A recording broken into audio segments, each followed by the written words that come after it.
Hey, good morning, fellow Nigerians. This is Madu, Ajaja, the convener of Open Nigeria and Africa Unite, and the anchor of Nigeria Now at ONN and the Nightingale Radio International. It's 3:41 a.m. Central Standard Time here in Houston, Texas, United States of America. I just wanted to pass this message across to you before I go to sleep. Yeah, I am awake a lot of time working on what we can do to get Nigeria run the way a country should run and to wake the people of Nigeria up so they don't continue to make the same mistakes that they have been making for these past 64 years.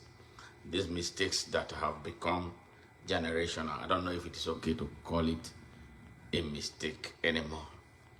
Yeah, my own way of doing things is I am not here. I'm not in this world to live up to anybody's expectations.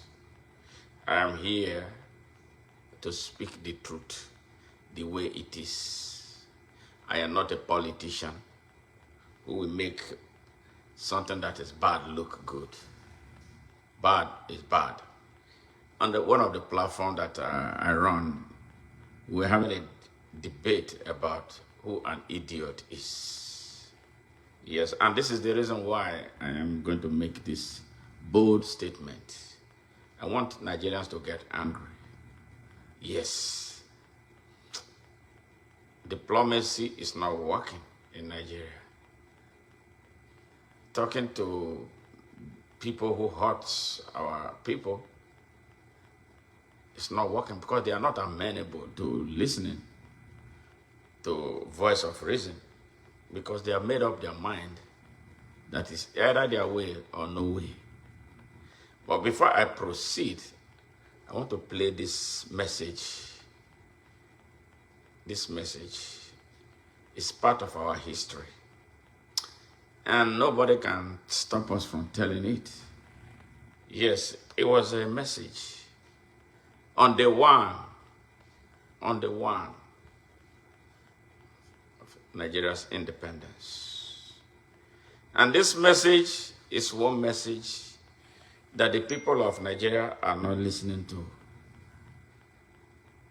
Yes, the people of Nigeria, including the descendants of the person who made that statement, and the rest of Nigeria. And it's similar to another message by one Mr. Aaron, the face of the colonial edifice in Nigeria in the 50s, prior to independence. I will continue to replay that message until a critical amount or critical mass of Nigerian people listen to that message and analyze it to see what their country has been. What we are dealing with in Nigeria did not start just today. It started a long time ago. It started, if you want to understand Nigeria, you must go back to the Amalgamation Treaty, 1914. That was when it started. So if you go and start studying the history of Nigeria from 1960, you are not getting the right stuff. You will not see the truth. You will not see the conspiracy against Nigeria that started in 1914. Yes, that's when it all started. So what we are studying, what we are seeing today, is an addition, to that ugly history of the foundation of what became Nigeria. 1914. If you must understand Nigeria, you may even want to go back, at least maybe go back to Berlin Conference. After the Berlin Conference, held by imperial Europeans, yes, the imperialists, 1884, 1885. All right? Check between 1884 and 1885. The distance, the number of years between 1885 and 1914. All right, so you understand what's going on. So after the 1884 Berlin Conference, the Europeans left and started the balkanization of Africa. They were in the north as far back as in even before the 1880s. They were all over the place. They have already drawn the map. So they came back to Berlin to compare notes. All right? So that was how Britain came to Ghana, Nigeria, and all those other places. France came to Burkina Faso, Niger, Cameroon, and all that. The Germans were in Cameroon too, a little bit, but they did not have a lot of success. Okay, the Portuguese were part of Southern Africa, Angola, they were there. In Mozambique, they were there. So what these people did to us. My greatest pain is that the black man has not woken up to realize what was done to him. Instead, he's amplifying the same evil that was perpetrated against him. And it is important to note too, that the first people to start slavery were the Arabs. Okay? You are a Muslim, get angry so you can hear this. And the Arabs came 700 years. 700 years they took our people across the Sahara, across the Nubian desert, across from East Africa, all over the place. 700 years. The Arabs took the black man into captivity for 700 years. You know what he did to the black man, the one that the slaves that were males? He castrated all of them. Castrated, removed the testicles. So you will not have anything to do with their women. And if you go to the Arab world today, you don't see a lot of black people, like black people who were born Arabs. And even as we speak, the Arabs are still enslaving the black people. You see our sisters who go there to go do domestic servant, you know what they do to them.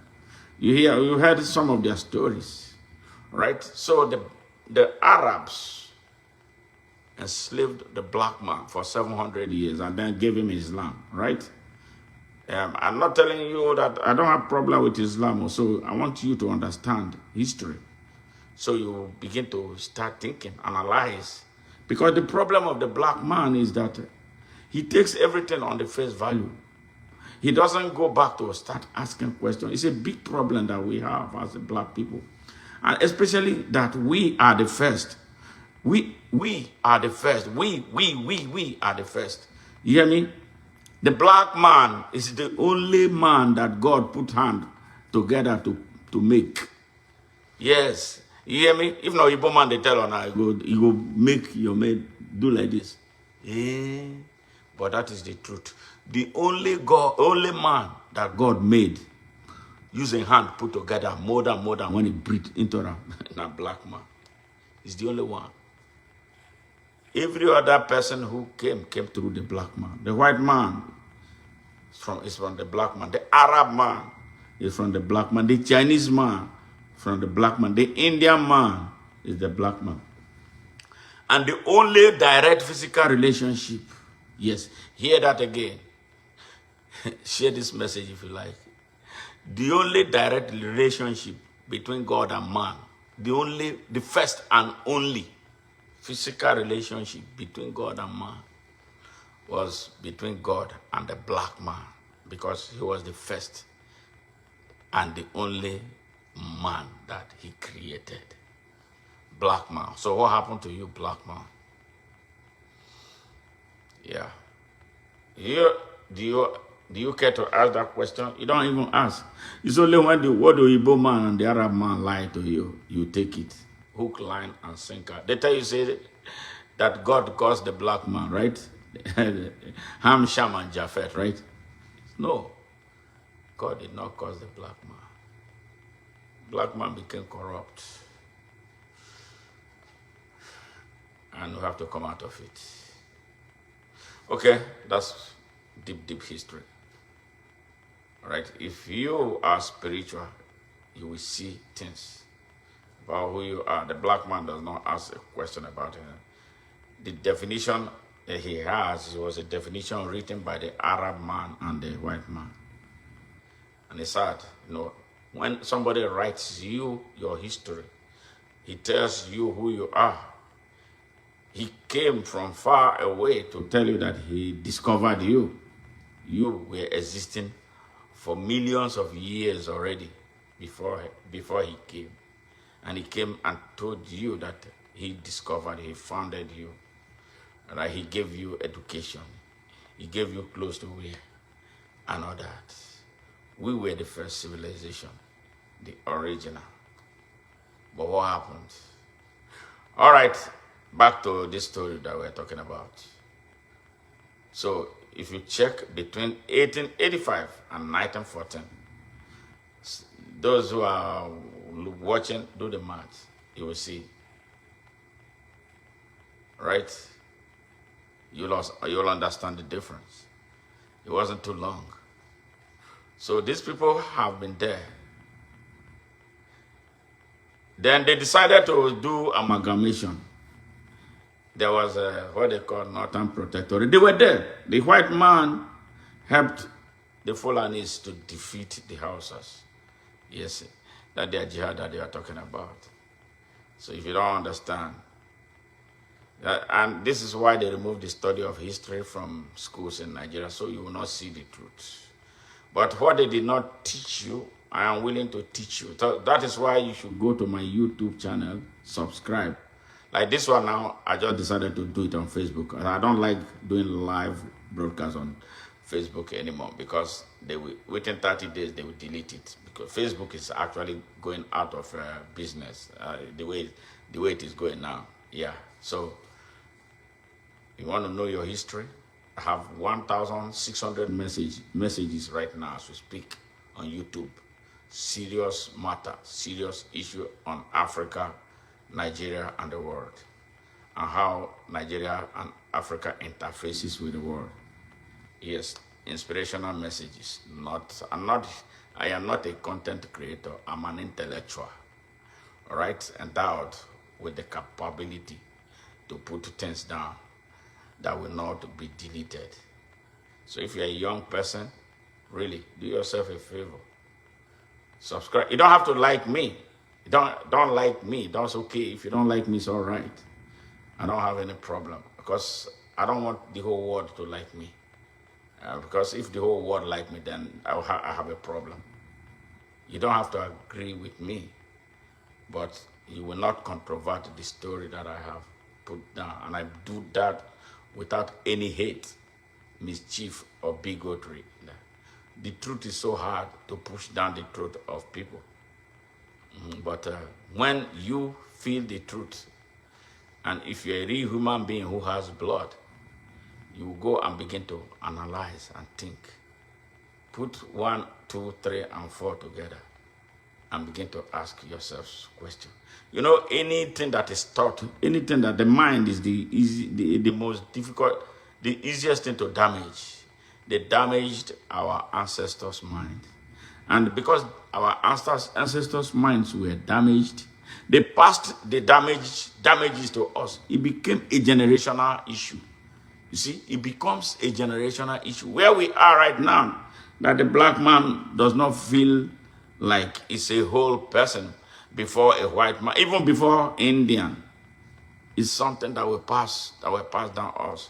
But I am here to help you wake up so you can dust that off of you. So when you stand before a white man, a green man, a Chinese man, a red man, you assert yourself like I do. No white man can push me around. No Chinese can push me anywhere. Donald Trump, I will sit down face to face with him and tell him what I want to tell him. See, I've conquered that.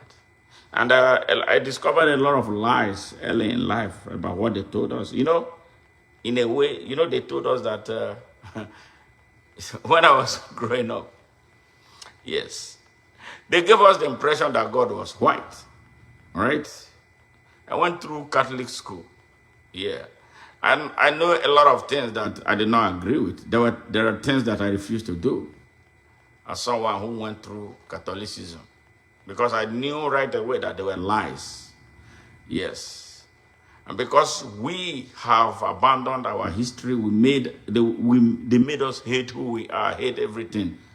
They made us hate our ancestors. They call them bad, evil, and all that. That is why you see, and they put that in the hands of preachers. Yeah, they put them in the hands of preachers. Before you talk to any Nigerian preacher, what they go tell you? Ancestral spirit, cast and bind it.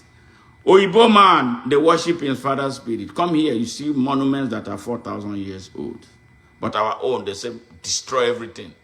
Okay, you don't have to serve those gods. If you don't have to serve them, don't destroy them. Package them, let them look nice where they are. If you don't want to worship them, leave them alone. That was how we destroyed who we are. Black man, destroyed. You were, and now when they say they left, they handed over the destruction to us. Our own people were the ones destroying everything about who we are. We don't have a history. We don't have a history. And any man who doesn't have a history will remain a confused man. Yes, this is why we must go to basics now. Yes, this is why we must go to basics. Go to the basics. Who are we? We have to define ourselves. We have to tell our history. We have to tell our story from our own standpoint and not from the prism of an Arab or a white man. Yes. Because they lie to us. You know, if you want to make enslave someone, you have to miseducate him. We were miseducated to be idiots. And we accepted a tie and suit. Right? And that's what it is.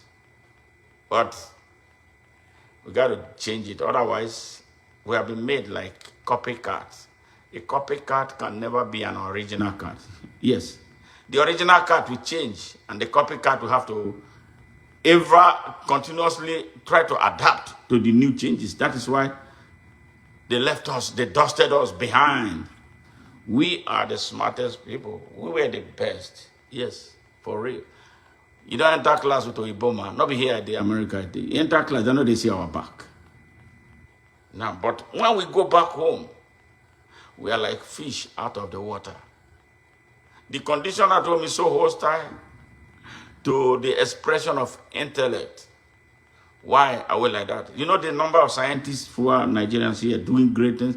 Pentagon, which people they make and they happen. Oiboma, what do you know? Now our people. But they made it so in such a way that when we go, all the knowledge that we have, we can't even use them in Nigeria because the environment in Nigeria or Africa does not permit you to express yourself. You see, you come back home to wickedness, darkness, greed. Yes, it hurts. And that is why we must do something drastic. Because the world is leaving us behind. And we are doing this to ourselves. Look at what our country has become. Look at Africa. Africa as a whole has nearly 50% of the earth resources. Yeah, when I mean nearly 50%. See Congo here. Congo, look at what is going on in Congo. Congo is the richest the richest country on earth is Congo. But Congo cannot boast of 300 miles of paved roads. Congo cannot boast of water for its people.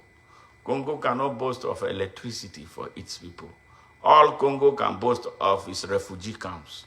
Since 1961, after they destroyed Patrice Lumumba, the man who woke up and wanted to do good things for his people, they killed him, they took him to Belgium, dissolved his body in concentrated sulfuric acid. Yes, only a few years ago, they brought 2 teeth. That's what was left of him. How wicked these people are. And then King Leopold, little Belgium will not reach above my hometown. Belgium is not even the size of my hometown. Belgium. King Leopold of Belgium. Belgium massacred over 12 million Congolese. Yes.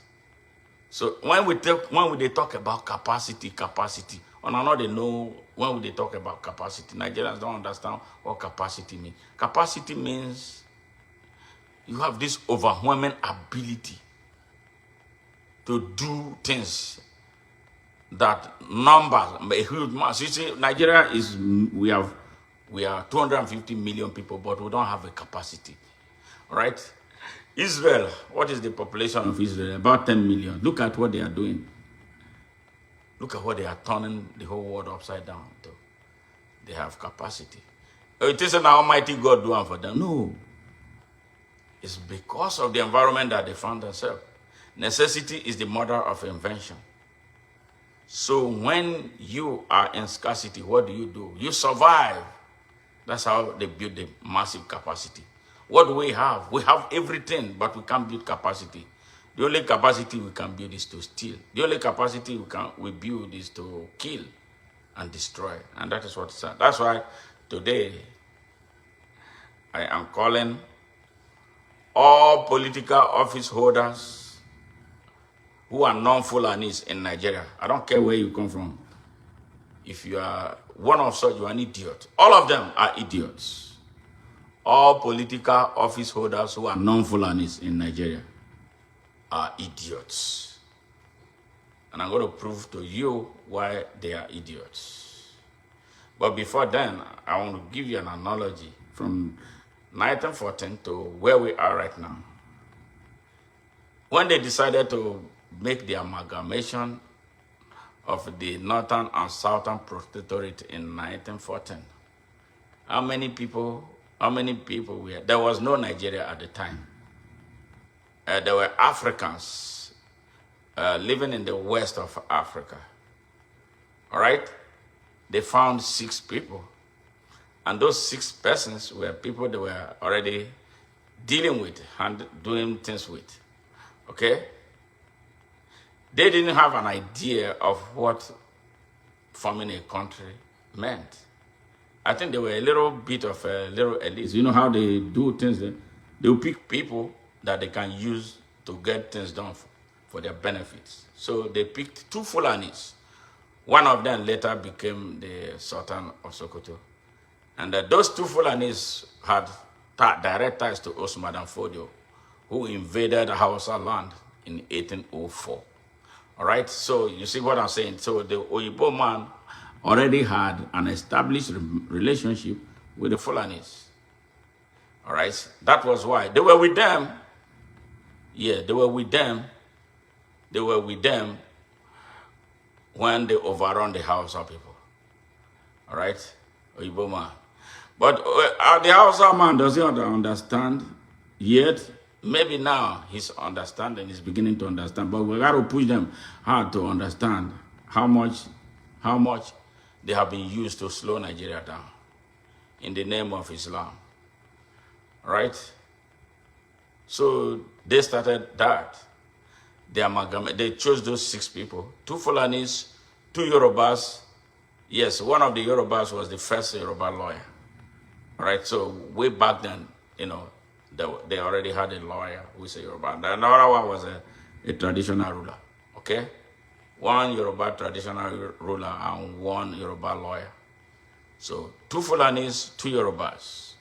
Now, in the northeast, what became northeast of Nigeria was the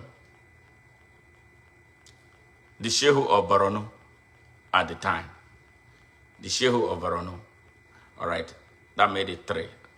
Okay, the Shehu shares religion with the 2 Fulanis. They were all Muslims. And then they went to, is it Ibibio land? All right, they found the Obong of Calabar at the time. All right, they chose that one. Remember, they did pass through Calabar. They settled a little bit in Calabar. So that's when you hear Royal Niger Company, so that Calabar was the claim at the time was capital of Nigeria. There was no Nigeria at the time, but hungry historians will write whatever they want to write. Right. So those 6 people were the ones who signed the amalgamation treaty. I'm not sure they knew what they were signing. All right, they were maybe perhaps elites at the time, you know. What would they get? If I tell you what the Oyibo man gave to our traditional rulers to cut millions of our people away, baby toy, Seriously, when I came to the United States, so because we have this thing we do in my hometown, we call it Igwe Festival, the same Igwe Festival the Benin celebrate. So it was always exciting. A day before, like the very first day, they said like we have a museum, you know, exhibitions of our artifacts. We will go there, you know, with the eye of a small child. We will go and we see all these things. They said, oh, that when the white man came, the white man gave it to the kings and all that. So we'll be looking at that. Oh man, good history. All right. Then mirror. They didn't give them money. Look. Aye. Mirror. The highest they gave to them was gunpowder, you know, to raid and get more people for them. So when I came to the United States, I started thinking. I saw when I was having children, I saw one toy that I bought for my daughter. It was in my village. That was what they give to our kings. These same kings, they have been corrupt all along to cut over 20 million black people for 400 years were stolen from Africa. And history has it that about 12 million of them died on their way. They created them like dogs. So they threw them in the Atlantic for sharks to feed on. So these same people who do this to you, they come and give you their own version of God. The African man, you got problem. You know? So, after that, they decided that slavery was over, right? They came back and then started colonialism. Colonialism means slavery in your homeland. Now they won't take you there, but they make you do the same thing you would do as a slave that the slaves they brought to the United States were doing. Yes, for them. You did them at home. And this was at a time when their industrial revolution became a global emergency that demanded African cheap labor and raw materials. So these people don't do also. So if you're a young person, you dey dance giddy giddy, you want to listen, you got to rewire your mind after listening to me and listen to over 1,600 messages that I have at ONN, channel 1 at ONN on YouTube. A lot of messages for you. Why I'm doing it is because I am not going to live here forever. I want to leave something behind. It's legacy. It's not me. It's not about money. I'm not about content creation. Content creators are some lazy people for the most part of it. Maybe there are some good ones, you know, who wants to make quick money. But mine is not about money. But if money comes along the line, yes, I will still use it to expand the message, you know. So now, they signed six of some individuals that later became Nigerians signed. Then 22 Britons signed. You know what that meant? And then all over the over 400 ethnic nationalities in what became Nigeria, none of them was represented. There was no Hausa representation, no Hausa signature. There was no Igbo signature. There was no Urobo signature. There was no Idoma signature. There was no Baram signature. There was no Eka signature. There was no signature of the vast majority of our people. And they said that that amalgamation was to last for 100 years to see if we could get together as a country. Why they were stealing and looting us and using us to do their dirty things. All right? 100 years. And then we pushed it until the country became independence in 1960. Right? Yes. 1960. That's 56 years after the amalgamation. They gave us the Greek gift of independence. Off of the agitations of some Africans or Nigerians, you know, there were a lot of constitutional conferences, Macpherson's constitutional, and all that. A lot of them took place in England. All right? And now, the time for independence. The first time Nigeria had opted to get independent through Tony Nahoro was in 1957. That man at the time, a very young man, he was said to be a very bright person. He was the first to move at the age of 18 for independence. But some people that said they are not, said they were not ready at the time. They needed some time in order to be part of the independence. But you know what was happening at the time? They were learning. The British was teaching them, coaching them, everything that they are doing to Nigeria today. It was Fulani elites. Yes, not Hausa, Fulani elites with ties to Osman and Fodio. They took their time to learn how to oppress, how to steal, and how to emasculate Nigeria, how to divide Nigeria and make it not work, how to manipulate Nigeria. They delayed our independence for 3 years until 1960. And now those who truly troubled the white man for independence were the Igbos and some Yorubas. They were sidelined. Because according to that Aaron, I recorded his thing here. I don't know if I should look for it and play it for you guys to listen. 17 minutes. Yes, Aaron Smith, the chief colonial labor officer. He described the behavior of Britain as disgusting and shameful. What they did to make Nigeria not work. That Nigeria is not working is not an accident. Yes. That Nigeria is not working as an accident. It was designed to never work because of how they structured who becomes anything in Nigeria. So the country was actually handed over to the Fulani elites with ties to Osman and Fodio. Yes. Eddie Dons. Yeah, I'm reading. I know. I'm going to come to that. He said, bros, Fulani jihadist terrorists has taken over the bushes in the Ika land, especially in Anabavo. What's the way forward? Well, I will come to that. It's so sad.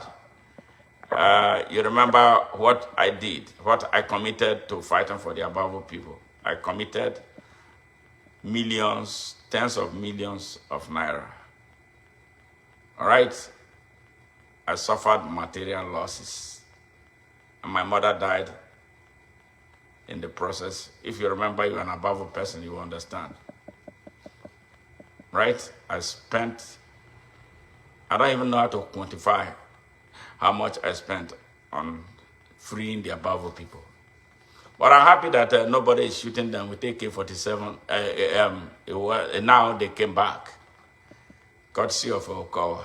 But I will come and address the Abavo issue. Yeah. So at independence, they handed over the country to Fulani elites. And they made them believe that they are the owners of the country. If you see a typical Fulani, it will tell you that they own Nigeria with audacity. Yes. The amalgamation was to was supposed to expire 100 years after that, and it expired in 2014. So what we have right now is an illegal country. Nigeria has no basis to continue to be one country because the amalgamation treaty expired. It was at its expiration that we needed to sit down together and bring all the ethnic nationalities and interests in Nigeria to come together at the conference and chart a course for a new country. And they looked and saw that the white man was not going to be there to manipulate the rest of Nigeria. So that is why you are seeing the trouble. It's not an accident. It's not armed robbery. It's a pure sabotage of the destiny and future of Nigeria. And this is what a lot of young Nigerians don't know. And I feel sad that those in my age bracket, they are not teaching their children anything. They are busy chasing money and steal the money they don't have. Yes, our young people are very confused about who they are. But thank God, we have decided to do it. So at least, let's salvage what we can salvage. All right? So now, at independence, this started. Hold on. So you can hear the voice of Madu Bello. He was the premier of northern Nigeria. The grandson of Osman Dan Fodio, the jihadist, the violent jihadist, who destroyed the Hausa people, seized all their thrones, killed all their kings, seized all their lands, and installed his children, kings and emirs, across. I know they don't like to hear this, but this is our history. I didn't make it. This is our history. We must tell this history. And this is the reason why everybody look at me now, wherever you are from, you got to be bold now to wake up, because what they want is to wreck the country. They have scared us, made us these people who are afraid, who cannot stand up for themselves. Well, the only thing we have to do now is to stand up.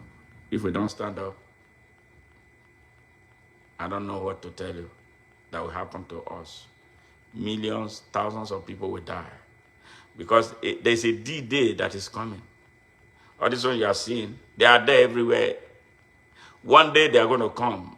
That is when they will tell them to come out and mop up and seize everywhere. All right. At independence. See this one. Listen to this. One thing I've noticed, Premier, when I've been here, is that Northerners seem to have, I might almost call it obsession about the Igbos. Could you perhaps explain that to me? Well, the Igbos are more or less the type of people whose desire is mainly to dominate everybody. If they go to a village, to a town, they want to monopolize everything in that area.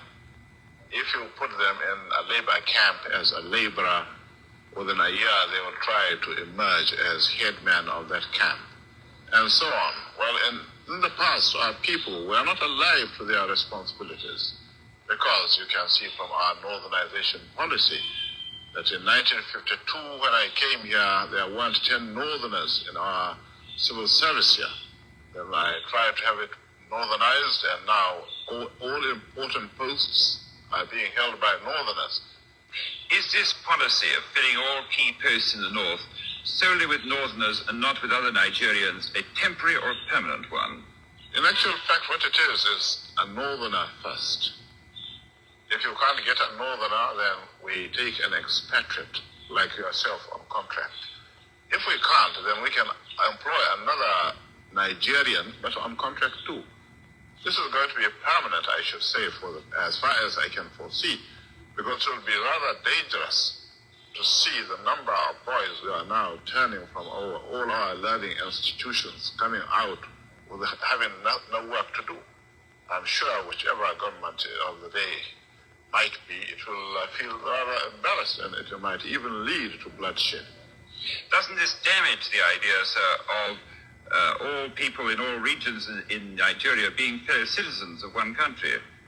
Well, it might, but you are, new to our region, but how many northerners are employed in the east or in the west? The answer is no. And if there may be 10 laborers employed only in the two regions. Did you hear that? You hear that, right? Have you ever heard this? That's Madu Bello, the son of Madam Fodio. He was the first premier of northern Nigeria at the time. This was when he first became premier. All right, he was being interviewed by a BBC journalist. You hear what he said? This man was the one who killed Nigeria on day one. He was the one who shot Nigeria in the head. One country, and you are calling Igbos. The Igbos are Nigerians. They have right to be anywhere. They have right to work anywhere. Why deny them access to helping your people? Just because they are Igbos. You heard him say that if they did not have a northerner, when you say that northerner, he's talking about Fulani elites with connection to them. He didn't mean the Hausa person. They deliberately refused to educate the Hausa people. They have never paid any attention to educating the Hausa people. You see the massive population of the Hausas, about 66 million of them in the north of Nigeria. It's a generational crisis that they are not educated. As we speak right now, over 30 million Hausa children are on the streets in the north, now spilling into other parts of the country. What do? Begging for food from morning to night when they are supposed to be in school. Yes, in a rich country like Nigeria. It's not like we were given independence the same day. They have state governors, they have members of state assemblies, they have senators, they have members of House of Representatives. They will put the budgets into their pocket and not educate the people. These are the people, the critical mass of the north is the Hausa people. But they are the most uneducated people. Yet they tell them that their poverty is created by Allah.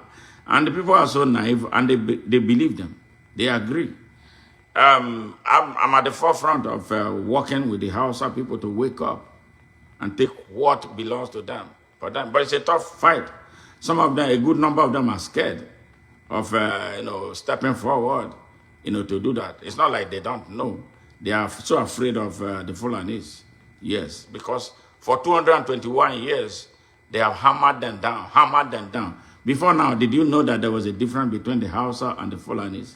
They tried to create a political ethnic group called Hausa Fulani until recently that they decided to come out. They don't say Hausa Fulani, they say we are Fulanis on a mission to take Nigeria. And they have used the Hausa people for a very long time as a camouflage, Now they have emboldened themselves to want to seize Nigeria by force. And some of us don't understand that. Yeah, so you are in APC, you are in a terrorist organization. All right? You who cannot stand up for yourself, country first. Politics is secondary. Country first. All right? Your country is your place. That's the place. That is the cabin.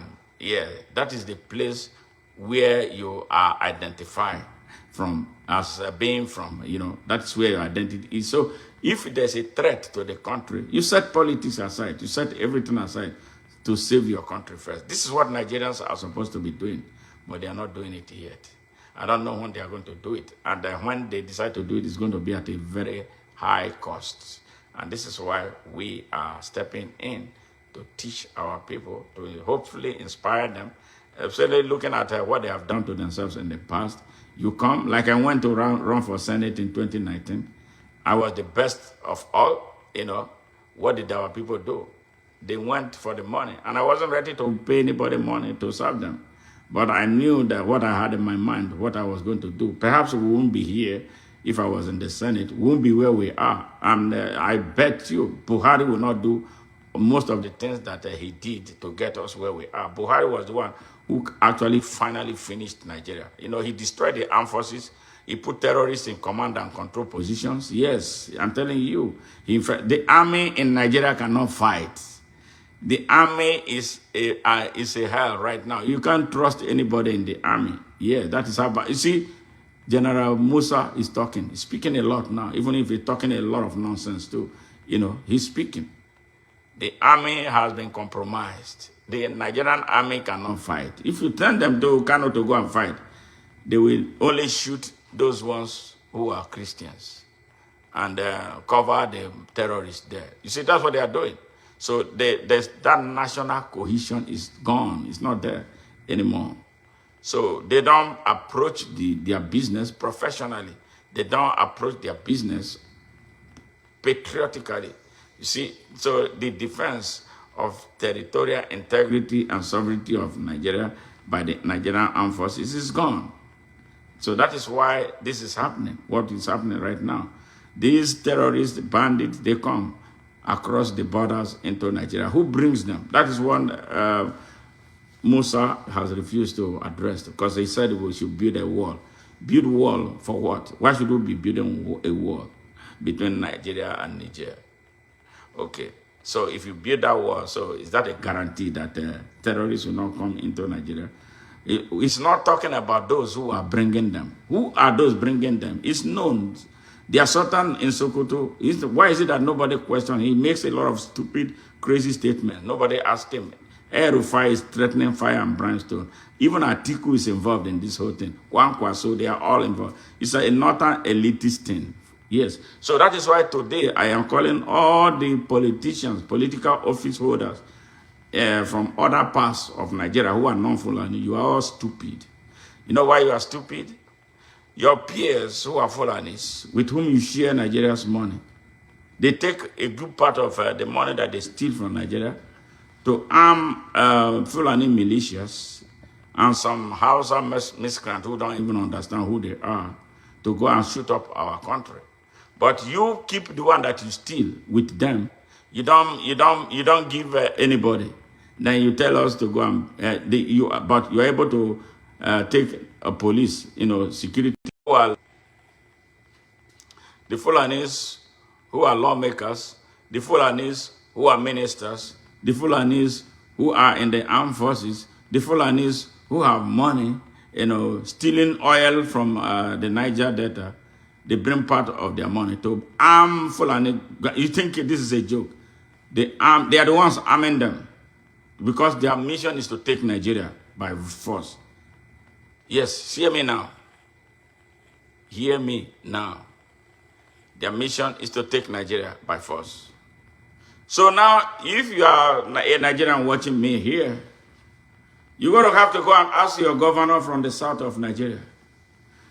Yes, ask your senator from the south of Nigeria. Ask your member of House of Representatives. Ask those in the House of Assembly. Ask them who are appointed ministers and other things. What are you doing with our money? Why are you not arming us to fight back? Why are you telling us to go and pray? That prayer, Jesus will come and save us. Jesus is not coming to save you. God Almighty will not come to save you. The only person who will save you is you. And this is why now you must start asking this critical question. Ask them, why do they keep their money? Okowa stole so much money. He could not buy AK-47 and hand over. At least he can do that now for the defense of country. Because the AK-47 is flowing everywhere in the north. Yes, Fulani boys are being armed. Yes. So, why is Okowa not buying AK-47? Why is the governor of Edo State not buying and distributing AK-47? What is the governors in the East? Those ones are even the worst. They are strangers to their people. Yes. But these people are coming to torment our people unchallenged with sophisticated weapons. So this is a question you must ask the politicians before they are coming together now, want your votes again. All right? But they leave you insecure. They leave you exposed. Your fathers and mothers are being kidnapped every day. Your brothers and sisters are being kidnapped. Our women are being raped. Coming from Abavo, the one that busted my head was a woman who was kidnapped along with her husband. She was pregnant.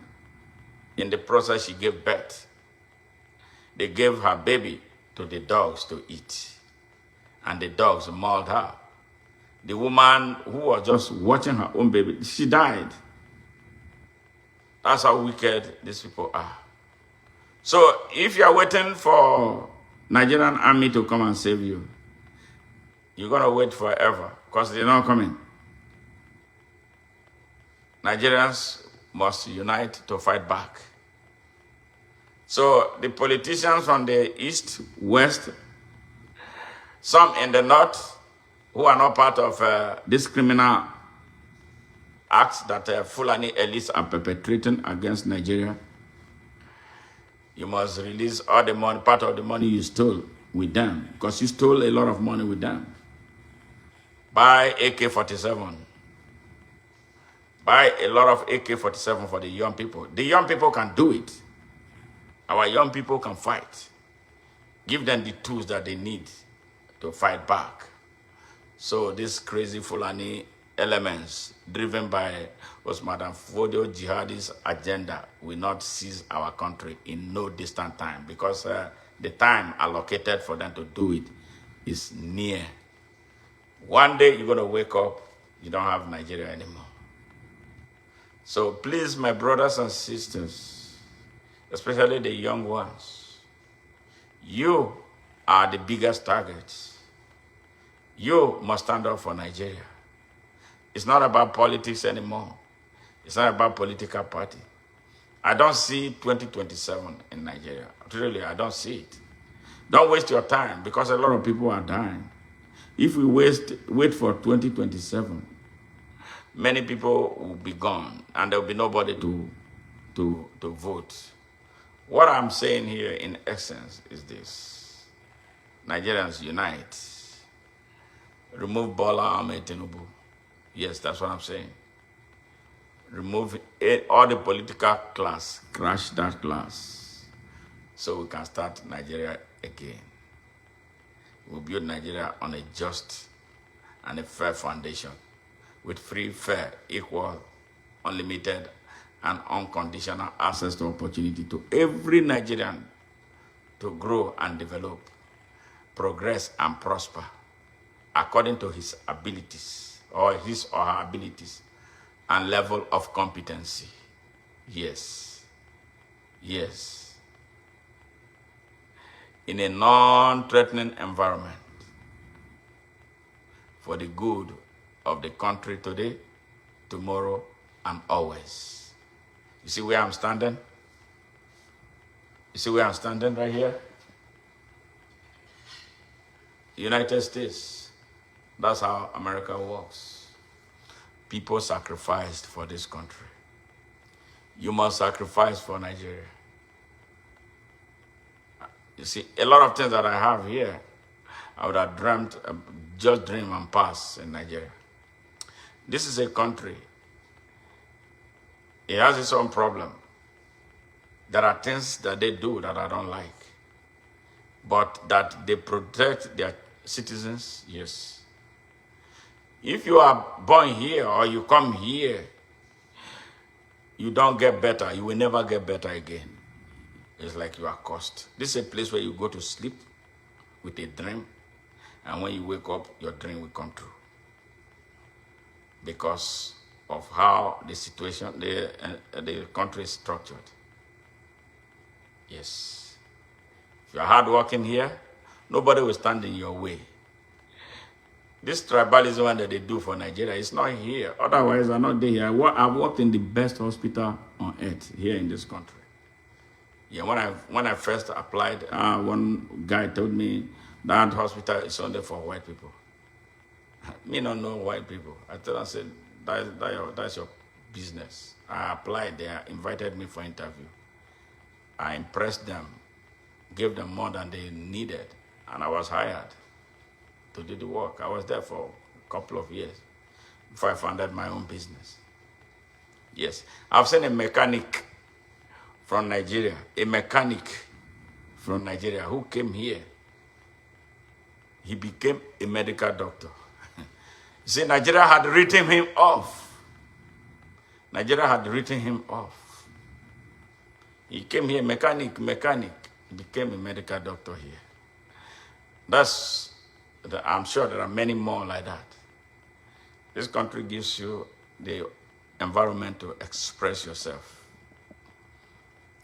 Our Nigerian children are being slaughtered. You finish school, you get an engineering degree. You are driving Okada. Here you're an engineer. Companies will fight for you. Even when you are in school, they're already offering you employment. Finish and go. I said there are about 2 boys that I mentored. Uche is in Chicago. He's a huge engineer there. Sometimes when he comes to Houston, he say, "Boss, come, make we come out, take out." He takes me out. When we eat, I want to pay. He say, "No, you did so much for us." That's Uche. Yeah. There's another one from Liberia, another one from Sierra Leone, Sahid. The only one bad one, Bosun Akinkpelu, that one stole over $250,000 from me. Yes. Terrible. Yeah. So that's just what I'm saying. We can make Nigeria a better place. It's in our hands. So we'll not allow brigands. So all these things when they talk, when people come run for election, instead of vote for the right person, I will say make it bring money. All right? The one when maybe he not get to give you. The one when get na thief, he thief the money, he give you. You allow a thief to be your representative. What does a thief know to do? To steal more. He doesn't care about country. He doesn't care about that they have to protect the interest of their country. And when they go to places where intelligence is needed, now yes sir, and they go to do. And you show Igbo man, I go to run, he go to shake. Yes, so that's the thing. So if you put the people when not know, that make Nigeria day like this. So all the people are mostly useless people you elect. Can you imagine a thug? A thug is a senator. A fool is a governor. A bandit is a minister. A drug dealer, certificate forger, and identity thief is your president. Tell me how that country will move forward. See, weak, drunkard is minister. Everybody, they see Amechi wrote to me. Yes, criminals. Total criminals. But Nigeria get good people, a lot of good people. And I know they see them. So Nigerian youths, now, I love you guys, but I know not they hear word. Every time you say it's hunger in the land, how many days does it take you to vote? So that hunger in the land crap, I don't take it anymore. Hunger in the land, does it take your ability to reason to say, okay, this man a good man. Now you go fit end this hunger. Or you go give the person one give you small change. All right, and you go worsen your hunger. Because after you collect that change, you not go see him again. Do you see how long I have been talking? Do you see? I started from my hometown in 2012. I've not beaten a retreat. I've not stopped speaking to you. Does any one of them speak to you? The only time they speak is when they come to election. When there's an election, they come. A good leader should be talking to the people at all times. They don't even talk. All right? Now, when they do, they have all these young people, they say media aid. All right? They share message, they write nonsense about them. Things that do not exist. I mean his media team. Do you see any person who is in my media team? The people who work with me are people who love me, who love my message, who want the good of Nigeria. Yes, you see them. It's organic. I don't pay them money. They just come. How many of you share my messages? You know I'm speaking the truth. What do you share? Davido. Burma Boy, right? Which one be the other one? Nasty Down, P-Square. Where are they taking you? Absolutely nothing. They are not taking you anywhere. They are selfish. They are not coming like artists from other countries. who want their country to be good. All right, so it's on our hand. I just wanted to tell you how stupid political office holders who are non-Fulanis across Nigeria are. How they allow their Fulani counterpart, a minority Fulanis in Nigeria, their population is not up to 10 million. So they are the ones telling Nigerians what to do. So it's time to end it. That's what I'm saying. All those crazy Fulani elites should not be ever allowed to hold any political office, high political office in Nigeria. Yes. Again, let me make a disclaimer. There are a lot of good Fulani people. There are a lot of moderate Fulani people. But they have no ties to Osman Danfodio children. The ones who are troubling Nigeria are the ones with ties to Osman Danfodio children. They are extremists, they are hypocrites, they are corrupt, morally bankrupt, they are savage, ignorant and arrogant, and very wicked. They are the ones. The likes of Erufai, Sanusi Lamido. Yeah, you see them. Atiku. That Atiku NDC, yes, he's not a good man. Remember what he did to Deborah Yakubu when they killed her? Atiku had written one sentence condemning the killing. Once they told him that this could affect his presidential ambition, he went and deleted it. So you want to entrust Nigeria into a hand of somebody who will not protect you. A good leader will say, I stand by it. Like me, I condemn something. No, I'm not going to take back my word. Evil is evil. If you like, don't vote for me because I speak the truth. Did it not happen to me in 2019? Did I stop speaking? I will continue to speak the truth. One day, whether I am here or no more, you will remember me. That is what I'm building a legacy right now, not because of what I want. This country has to be rescued. And the only way we can rescue this country is through the truth. We know the truth, but we like to cut corners. Nigeria is not a country. Let me tell you, it's a beautiful expression of a landmass, but it's not a country. Yes. Nigerian people, for the most part, are not real people. Yes. Yeah, but they can be real if they decide to be real. They can be real if they break the barrier of tribalism. They can be real if they break the barrier of religious nationalism. They can break the chain of hate. The hate in Nigeria is too much. I didn't want to talk about that trajectory of hate because we deal with it every day. Yes, it's too much of hate. We cannot do anything. You can't progress by hate. Too much hate in Nigeria. So my brothers and sisters, let us consider, yes, if we are from those places where politicians are not doing anything, especially on the insecurity thing, you got to tell them that they have to do something. They are the ones who you are supposed to even be holding. You are supposed to be, whenever you see them in the public, you make them uncomfortable. Because these guys are criminals, thieves. All of them are thieves. No exception. The ones from the south of Nigeria, all thieves. Akpabio thief. Wike thief. Okowa thief. Oboriwari thief. Hopuzo thief. Soludo is just a joker.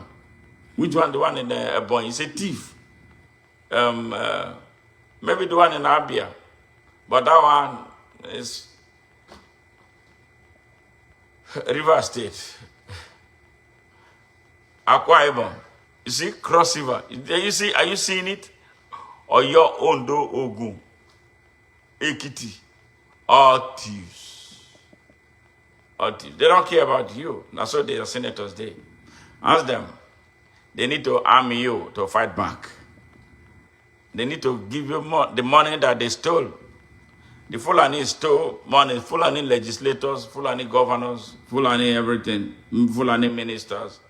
They stole money. But they are arming Fulanis because they want to take over Nigeria. So tell them that I said, I don't want to deal with their motherfucking ass. Hold them accountable. You protect yourself. You left us unprotected. So you have to make them uncomfortable. Them, they don't have to be protected. They should feel insecure around you because they are the reason you are suffering. They are the reason the insecurity in Nigeria is festering. Yes, festering. They are the reason. All right? So demand from them that they need to arm you with AK-47. They need to arm you with the RPG. I know you can beat the trash they call themselves Fulani bandits. You can beat the shit out of them if you have the tools that you need. So tell your politicians, because it's the politicians in the north that are procuring and buying those children what they are using to torment Nigeria. Much love. I love you guys, and I look forward. So my brother, Eddie the Young, let me see what you said about that Bible. Let me see if I can read it all the way, because there's some area that I could not open. I don't know why. Okay. All right, Eddie the Young. Okay, this one is my younger brother. He said, bros, Fulani jihadists, terrorists has taken over bushes in Ikala, especially in Abavo. What is the way forward? The way forward is just what I've just told you. Now, I want to tell you something about Ika and other. You see all those traditional rulers, the majority of them are corrupt. They collected, some of them have collected money from the bandits for them to go into the bush to establish their colonies. That is why whenever I challenge them, do you see any one of them coming out? They don't come out because they are corrupt. They have been compromised. Okowa has how many heads of cattle? Maybe he has sold all of them now. Yeah, he brought some of them, to guard. So in the bush, when they come out, they will be kidnapping and raping our women. So the corruption there, you guys don't understand what is taking place there. Hold them accountable the same way I'm telling you. And organize, sabotage them. Check, there are some Abavo people who work for them. Some Abavo, see, that's one thing. One good thing, you don't have to have guns all the time to fight some of these battles. They are not operating alone. They are operating with some of our people. Check those boys, our young people, monitor them, catch them, and do what you have to do to them. All right? People sell these people food. Who is the one selling them food? You have to look at them, to find out who are those, where do they buy them food. So all these are intelligence gathering that you can use and make them uncomfortable. They will leave the town. Chill, Eddie, remember we drove them out in 2012, right? Was it so hard? We went into that bush. We took over the bush, right? When Uche brought them. Uche needs to be arrested because he has a hand in what is happening in Abavo. And now, see now, Abavo people, so foolish. Now, I don't want to get angry today, man.